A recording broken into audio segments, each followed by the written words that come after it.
Hello, everyone. Welcome to another Into the Void Real Review. This time we are reviewing Killers of the Flower Moon. And I know that this movie's been out for a while. I watched it probably, I want to say, a couple months back.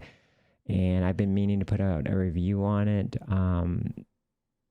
And I apologize that it's a little late, but it's basically the review after the review. So I have been able to look at other reviews that people put out on this, and I've been able to ruminate on that. And by the way, if you want no spoilers, then stop this video and do not watch it, because I'm going to get into a few spoilers. Not too many, just a little bit.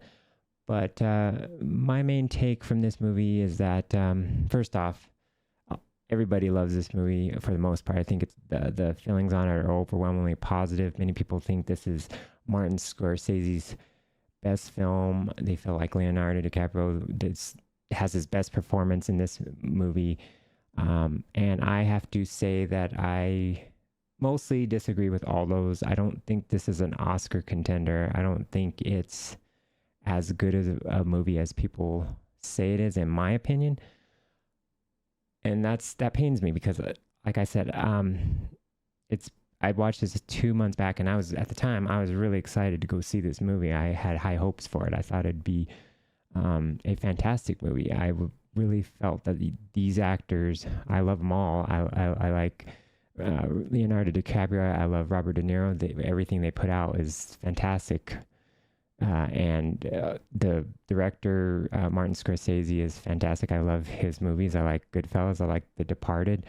I like all his movies for the most part. So I was really excited to go see this movie, and it was one of my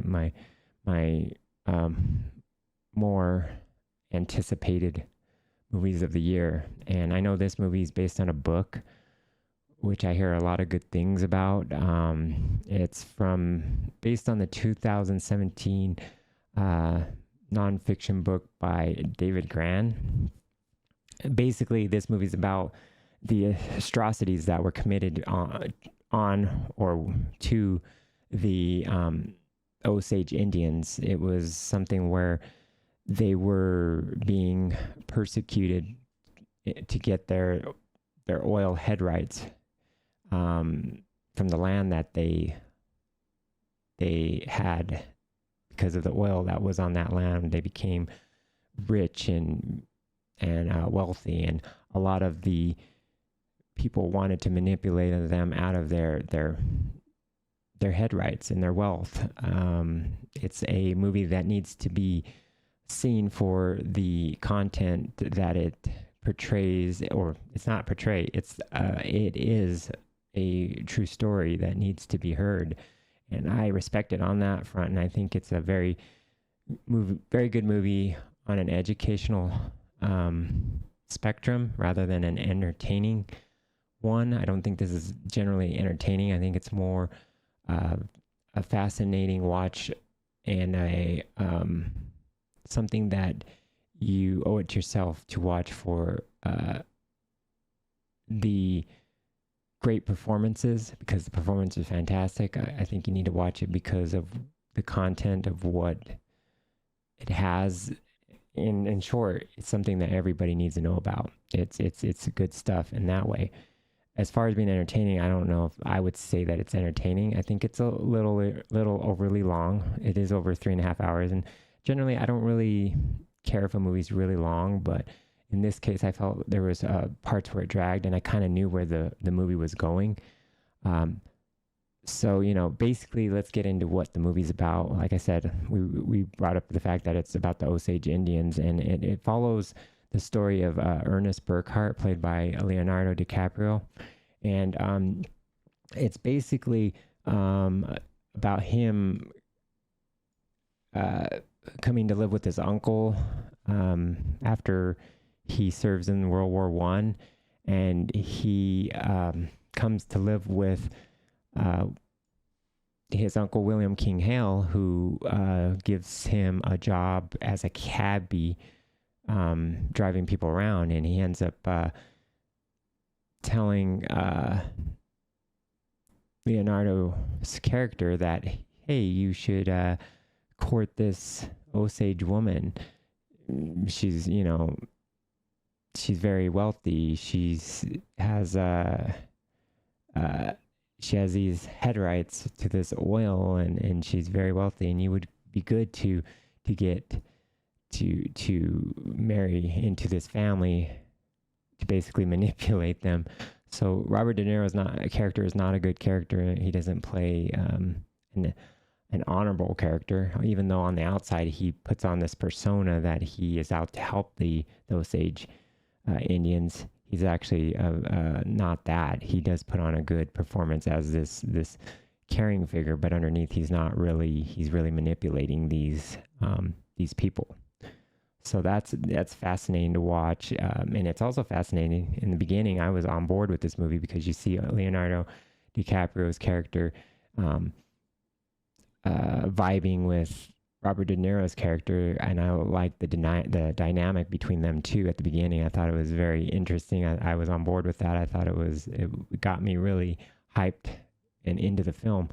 But as time wore on, I kind of, like I said, I could see where the movie was going. A lot of Indians were getting killed, and while that is a sad thing, and I felt that was something that everybody needs to know about. I felt that I kind of knew where it was going, because it goes into all that where they're being persecuted, killed for their money, pretty much, and that's the basic crux of this movie. And then, but if for me, the most compelling part of the movie is the relationship between Ernest and his wife Molly, played by Lily Gladstone, who does a great job. Like I said, the performances in this movie are top notch. That's the best thing about this movie is the performances, and that part of the dynamic was the most interesting between Ernest and Molly. And you almost can see that, well, maybe Ernest really did love his wife and was really being manipulated by his uncle in a sinister way, to where he didn't even know what he was doing. And, you know, by the end of the film, Molly's being poisoned by Ernest when she gets sick with the medicine that he's giving her, and you wonder, does he really know what he's doing, or is he really, you know, is he really not aware, or is he really aware? That's the thing that is the driving force between the movie. Does he really love her, or does he not? Is he really that evil of a person that he's just using her for her money, even to the very end when she's dying?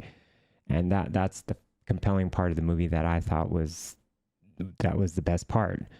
But like I said, overall, I kind of felt it was a long movie that over time just kind of lost its footing a little bit, and it went in a place that I knew it was going to go. It was predictable in that sense. And that's not to say anything about the story. The story is, like I said, an essential thing that we should all know about. And I by no means think it's a bad film. I think it's a good film, but I just don't think it's a very entertaining film. I think it's more educational, but not so much something that you will want to watch when you're wanting to be just entertained, like I said. I don't know if there's any other way I can put that. I wouldn't recommend going to the movies to see it, which I don't know if it's in the movies anymore. I would recommend this something that you watch on Blu-ray in your house. I think it's one of the movies that is better watched that way than on the big screen. But other than that, I have to say it's essential for the knowledge that you will get from this movie, of knowing what the atrocities that were done to these Indians, these Osage Indians. I think that's an important part to know about, and I think it's essential in that way, but not essential in a way to be not a movie that you go to watch to be wowed, and it's not that kind of movie. It's more of a movie to make you think and to realize where the white man has come from ever since they've set foot in the North American continent. So that's what's interesting about this movie. So other than that, I mean, I have to say that I was mildly disappointed with this movie overall. I saw the good reviews, but for me, it didn't hit like that. It didn't hit like that at all. I think it hit more as one of Martin Scorsese's middling movies. Oh, and I'm going to bring this up. I thought the ending part of the movie was really quite inventive, and the way they wrapped it up. There's a musical piece at the end where they go into what happened to everyone, and it. I'll just leave it at that. It was interesting how they wrapped it up. I thought, and spoilers. There is at the end. There's a cameo by Martin Scorsese on that musical number at the end. So be aware of that. But other than that, I have to say, I would wait on this to watch it. If I had to give a score, which I would give it probably a 6 out of 10. It wasn't my most favorite movie-going experience this year, but I'm glad I went to see what it was about, and I'm glad to have learned about these things that happened with these Osage Indians. I think that's important that we know all that happened with that. So anyway, guys, I think that's about it. This was a little unscripted, so I apologize for that. These are my thoughts. I know they're late, but they still are my thoughts. I hope you enjoyed this. Let me know what you thought of the movie. Let me know if you thought it was one of your favorites of the year, or if it's not as good as you felt it could be, or if you felt like I did, or maybe you, like I said, give me your thoughts on it. I look forward to seeing those in the comments. And like I said, be sure to like and subscribe to Into the Void, and I will see you in the next video. Thank you, and I'll see you. Bye.